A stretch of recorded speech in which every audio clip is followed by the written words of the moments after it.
بسم اللہ الرحمن الرحیم۔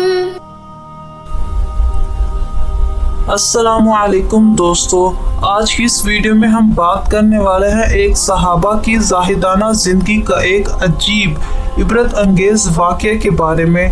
ان کا نام حضرت سعد بن عمیر رضی اللہ تعالی عنہ ہے۔ حضرت سعد بن عمیر رضی اللہ تعالی عنہ بیت المقدس اور فلسطین کے والی بنائے گئے تھے اور ایک عرصے تک بنے رہے۔ پھر حضرت عمر رضی اللہ تعالی عنہ کا زمانہ آیا۔ حضرت عمر رضی اللہ تعالی عنہ اپنے گورنروں اور اعمال کا امتحان کیا کرتے تھے کہ کہیں وہ ظلم کی طرف تو نہیں جا رہے ہیں، کہیں ان سے عدل و انصاف کی بٹیا چھوٹ تو نہیں گئی۔ دوسرے آدمیوں کے ذریعے بھی جانچ کراتے تھے اور خود بھی رات کو بھیس بدل بدل کر گھر سے باہر نکلتے تھے کہ مخلوق کی اخلاقی حالت کیسی ہے۔ غرض انہوں نے ایک خادم کو شام بھیجا کہ جا کر ذرا سعد بن عمیر کی خبر لاؤ کہ کس حالت میں ہیں، اور 500 روپے کی تھیلی دی کہ میری طرف سے ہدیے کے طور پر پیش کر دینا۔ مقصد صرف اور صرف جانچ کرنا تھا۔ خادم پہنچا۔ حال یہ ہے کہ سعد فلسطین کے گورنر ہیں، اس متمدن ملک کے جہاں کھیت اور پھل اور سبزہ زاروں کی کوئی کمی نہیں، مگر گورنر صاحب ایک خس پوش کچے سے مکان میں دروازے پر بیٹھے ہوئے رسیاں بٹ رہے تھے۔ بٹ بٹ کے پیٹ پالتے تھے، اس سے جو پیسے ملتے تھے ان سے گزر اوقات کرتے تھے۔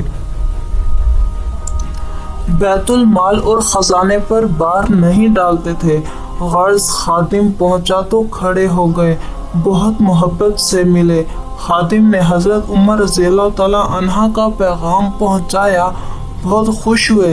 اب حضرت عمر رضی اللہ تعالی عنہ تو گورنر کی جانچ کر رہے تھے کہ گورنر صاحب نے امیر المومنین کی جانچ کرنا شروع کر دی۔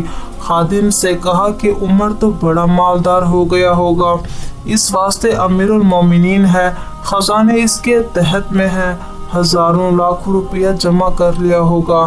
خادم نے کہا کہ نہیں، حضرت عمر رضی اللہ تعالی عنہ کا وہی زہد و قناعت قائم ہے جو زمانہ نبوی صلی اللہ علیہ وسلم کے اندر قائم تھا، وہی جو کی روٹی ہے، وہی پیوندوں کے کپڑے ہیں، وہی زہد، وہی قناعت۔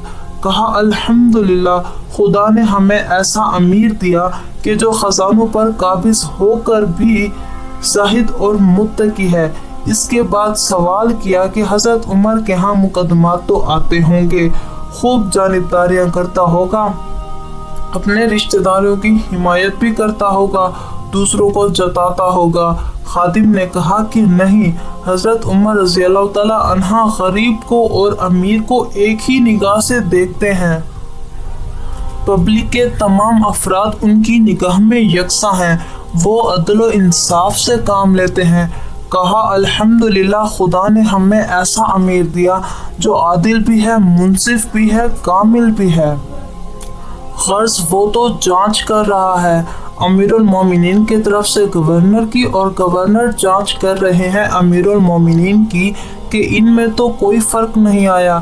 جب یہ سب کچھ ہو چکا تو خادم نے 500 روپے کی تھیلی پیش کی کہ حضرت عمر رضی اللہ تعالی عنہ نے بطور ہدیے کے دی ہے۔ بس یہ دیکھتے ہی غصے سے چہرہ سرخ ہو گیا اور فرمایا کہ یہ مال عمر رضی اللہ تعالی عنہ کے باپ کا ہے جو ہزار 500 تقسیم کرتا ہے، اس کے باپ کا خزانہ ہے؟ کہا نہیں، حضرت عمر رضی اللہ تعالی عنہ نے ذاتی طور پر دیے ہیں۔ تو کہا اچھا، عمر رضی اللہ تعالی عنہ سرمایہ دار بن گیا ہے کہ 500 اور ہزار روپیہ ہدیہ کے طور پر بھیجتا ہے۔ اِنَّ لِلَّهِ وَإِنَّا إِلَيْهِ راجعون۔ غرض حضرت سعد بن عمیر رضی اللہ تعالی عنہ نے ہدیہ قبول کر لیا، مگر اس ہدیہ کا حشر یہ ہوا کہ اپنے بدن سے چادر اٹھائی اور جہاں کوئی غریب گزرا، چادر میں سے 2-3 بالش کی ایک پٹی پھاڑ دی اور 10-20 روپیہ اس میں باندھ کر اس کے سامنے پھینک دیے۔ کوئی یتیم گزرا، پھر ایک پٹی پھاڑی، 10-20 باندھے اس کے آگے ڈال دیے۔ شام تک روپیہ بھی ختم ہو گیا اور گورنر صاحب کی چادر بھی ختم ہوگی۔